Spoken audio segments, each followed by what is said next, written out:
દેખાતું કે આ ચેલેન્જ તો લેવી છે, તો ક્યાંક એવું પ્લેટફોર્મ પર ક્યાંક એવું કરવું છે એમ કે જોવે કે નહીં આવા લોકો કંઈ કરી શકે છે. એવું નથી કે બોલો બોલો બોલો તો જ એમ ત્યારે કે તો એ મોકો મને મળ્યો એમ. અને સૌ પ્રથમ કંઈક કહો કે તમારા બધાનો ધન્યવાદ. તમારા જેવા વડીલો જે દરેક સમાજમાં દરેક પ્રદેશમાં જે હોય છે એમ, અને આવી રીતના અમારા જેવા યુવાઓ બાળકોને પ્રોત્સાહિત કરે અને સારું પ્લેટફોર્મ આપે ને ખરેખર એનાથી એટલા અમે મોટિવેટ થઈએ ને કે આગળ કંઈક જીવનમાં કરવાનું ખરેખર અમને મન થાય એમ. તો હમણાં જ કીધું ને કે ગામડામાં ટેલેન્ટ એટલું છે, આગળ હંમેશા મને એવું જ થાય એમ કે ગામડામાં ટેલેન્ટ ઘણું છે એમ, ક્યારેક એવું થઈ જતું હોય છે એને ડાયરેક્શન નથી મળતું અથવા એવું પ્લેટફોર્મ નથી મળતું એટલે ક્યાંક ને ક્યાંક રહી જાય છે એમ. તો ખરેખર આ બધાનો ખૂબ દિલથી ધન્યવાદ. તમે બધાએ મને એટલી પ્રોત્સાહિત કરી, એટલી મોટિવેટ કરી, અને તમારા બધા વડીલોના આશીર્વાદ જ છે જેના લીધે અમે બાળકો યુવાઓ જે કંઈ બી છીએ અને જીવતા આગળ વધીએ છીએ. અને જ્યારે કહેવાય ને કે એક વ્યક્તિ માટે એનો પરિવાર, એના સમાજ, એનો શિક્ષક જ્યારે ગર્વ લઈ શકે ને ત્યારે એ વ્યક્તિ માટે ખરેખર એ બહુ મોટી વાત કહેવાય એમ. કે જીવનમાં સારું કાર્ય કર્યું કહેવાય કે ખૂબ ગર્વ લઈ શકે, પોતાને ગર્વ કરી શકે છે. તો આપ સૌનો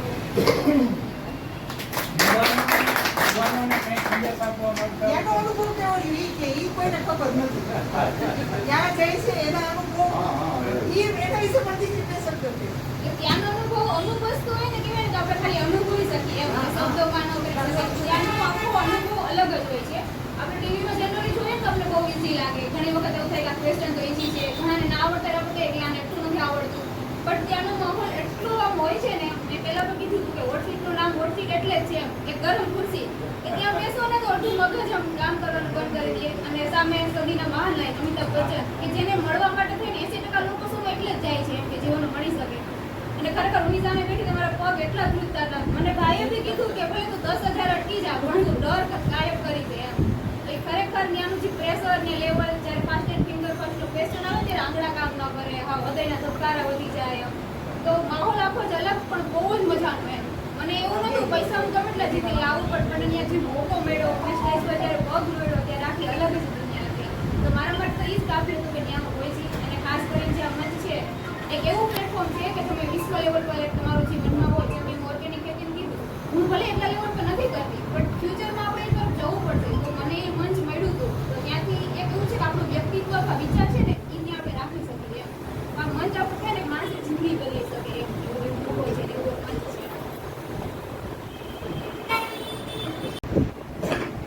ખરેખર 40% શક્તિ છે ને આ મેન્ટેન કરવામાં વપરાય જાય. આઈક્યુ વાળા માણસ સમજો કે 45% શક્તિ છે ને આ મેન્ટેન કરવામાં વપરાય જાય છે. સમાજની માત્ર 55% આપીએ, આવી પરિસ્થિતિનું નિર્માણ થાય છે. આ તકે ખૂબ સેનાના પ્રમુખ દર્શનભાઈ વડોદરાના માર્ગદર્શનમાં મંગળવાર અને શુક્રવારે જે સમાધાનની અમારી એક બેઠક હોય છે એમાં આજે થોડોક એક્સ્ટ્રા વધારો થયો કે ખૂબ ગૌરવ પાવે છે. એ છે આપ સૌ જાણો છો મીડિયાના માધ્યમથી કે અમિતાભ બચ્ચન જે છે એમનો કેબીસી કાર્યક્રમ કોણ બનેગા કરોડપતિ એક કાર્યક્રમ ચાલે છે, આપ સૌ જાણો છો. એમાં બહુ અઘરી લેન્ધી કહેવાતી ચારેક ટેસ્ટ હોય, એને ઇન્ટરવ્યૂ ફેસ કરવા પડે.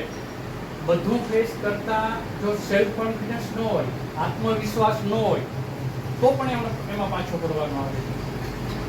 તો આપણા માટે આજનો દિવસ ગૌરવની વાત એ છે કે ખરેખર તો ગૌરવની વાત 19મી તારીખે હતો, પણ આજનો દિવસ એટલા માટે કે આમાં ઘણા બધા વડીલો બેઠા છે પ્રમુખને અમારા, એના માર્ગદર્શનમાં એક વિચાર આવ્યો કે ખરેખર આ દીકરીનો તો સન્માન થાય જ, પણ સાથે સાથે જે ઉભરતા સિતારાઓ છે એમને પણ માર્ગદર્શન મળે અને થોડુંક સન્માન કરીએ એવો વિચાર કરવામાં આવ્યો. ને આજે એ વિચાર છે એ આપ સૌ જોઈ શકો છો કે આપણે અમલમાં મૂક્યો છે. એને અનુસંધાને આજે આ દીકરી જયાબેન વડોદરા, સિસલી એક નાનું એવું ગામ છે, એમાં પોતે એન્જિનિયરિંગનો કોર્સ કરી અને દીકરીઓમાં એન્જિનિયરિંગનો કોર્સ કરી નાના એવા ગામડામાં એટલું સારું નામ કમાણા. અને એમના હું તો ધન્યવાદ આપું છું એમના પરિવારને, પાતાભાઈ વડોદરા છે એમના પૂરા પરિવારને કે ખરેખર એને સપોર્ટ કર્યો છે. નહીંતર અમારા ધ્યાનમાં એવી પણ બાબતો છે કે દીકરીમાં કોઈનો નંબર આવે દીકરીનો તો એ દીકરીને એકલી બાને મોકલવામાં આજે પેરેન્ટ્સ ખૂબ વિચારો કરે છે. એમાં ખરેખર એ વિચાર મૂકી ને આ દીકરીને સપોર્ટ આપ્યો છે. એના પેરેન્ટ્સ છે, ભાઈ છે, એ બધાને પણ હું ખૂબ ખૂબ ધન્યવાદ આપું છું. આ તકે આપ સૌ જ્ઞાત છો કે અમારા મેર શક્તિ સેના જે છે એના મુખ્ય હોદ્દેદારો આજે અહીંયા હાજર છે અને એક મહેમાન છે, પટેલ સાહેબ પણ છે, આપણા એક ડૉક્ટર સાહેબ પણ આપણે મુલાકાત લીધી છે ઓફિસની, એમને પણ આવકારું છું. અને આજની તારીખે અમારા શક્તિ સેનાના પ્રમુખ કરશનભાઈ ઓળેદરા, ઉપપ્રમુખ પરબતભાઈ કડેગિયા, મહિલા પ્રમુખ મંજુબેન બાપોદરા, અમારા યુવા પ્રમુખ પ્રતાપભાઈ કેસવાલા, અમારા મહામંત્રી રમેશભાઈ કેસવાલા, અમારા તાલુકા પ્રમુખ દેવાભાઈ કડછા, અમારા જિલ્લા પ્રમુખ અમારા કુચાણા તાલુકા પ્રમુખ વિજયભાઈ ઓળેદરા, ભાણવડથી પધારેલા લખુભાઈ, અમારા સ્થાપના કરેલા જે શક્તિ સેનાની સ્થાપના કરેલા છે સ્થાપક પ્રમુખ છે લીલાજીભાઈ ઓળેદરા. મહેમાનો આપ સૌનો હું મેર શક્તિ સેના વતી ખૂબ ખૂબ સ્વાગત કરું છું. અમારી સાથે અમારા શક્તિ સેનાના સૌથી બુઝુર્ગ સોમદા સાતા પણ હાજર છે, એમનું પણ હું અભિવાદન કરું છું. આપ સૌનું ખૂબ ખૂબ સ્વાગત કરી આજના રામભાઈ ઓળેદરા સર્વે લખનભાઈ, રામભાઈ બધાનું હું હાર્દિક સ્વાગત કરું છું. આ તકે બહેનો બધા છે એનું પણ આવકારું છું. હવે આ કાર્યક્રમની શરૂઆત આપણે કરીએ. મેં થોડીક ચર્ચા કરી લીધી છે, પણ ખરેખર આ પ્રસંગની અનુરૂપ સૌપ્રથમ શબ્દોથી સ્વાગત કરવા માટે હું કરશનભાઈ ઓળેદરા અમારા શક્તિ સેનાના પ્રમુખ છે અને થોડુંક એક જ સેકન્ડમાં પરિચય આપો તો કરશનભાઈ ગૌ માતાનું કામ થવાની ખાસ જરૂર છે. હું ત્યાં સુધી કહું કે અમુક વર્ષો પછી હું ગમે ત્યાં જઈએ, આપણે શક્તિ સેનાની સભા હોય કે ગમે હોય ત્યાં સુધી કે એક દિને સમય આપણી જમીન ઝેર થઈ જશે જો ઓર્ગેનિક ઉપર આપણે નહીં વળીએ તો. અને ખાસ જે ફરી એક વખત હું સમસ્ત શક્તિ સેના વતી અને સમસ્ત મેર સમાજ વતી હું જયાબેન ઓળેદરાનો ખૂબ ખૂબ આભાર વ્યક્ત કરું છું, કોંગ્રેચ્યુલેશન પાઠવું છું કે આજે સમસ્ત ગુજરાતનું નામ રોશન કર્યું તે બદલ હું જયાબેન ઓળેદરાનો ખૂબ ખૂબ આભાર વ્યક્ત કરું છું. જય હિન્દ, જય ભારત. તાળીઓથી વધારી દેશો.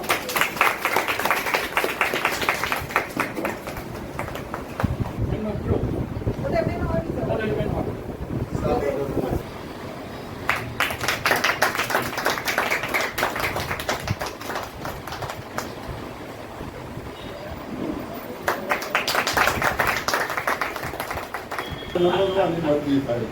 ઘરે ન દીકરી પણ નંબર વન છે. પ્રતાપભાઈ કેસવાલા. આપણે બેનનું બધાએ સ્વાગત કરવાનું છે. બીજા નંબરમાં આમ પૂછે એટલે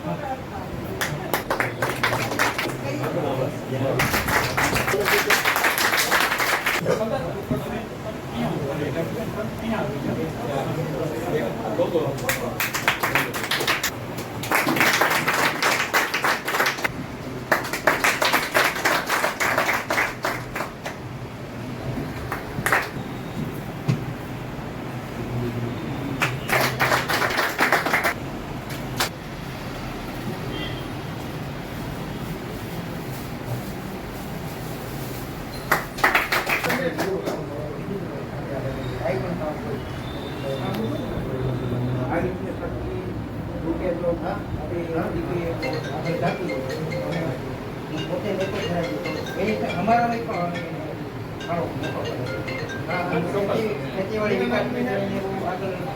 ચોક્કસ તમારો લાભ લઈ લેશે.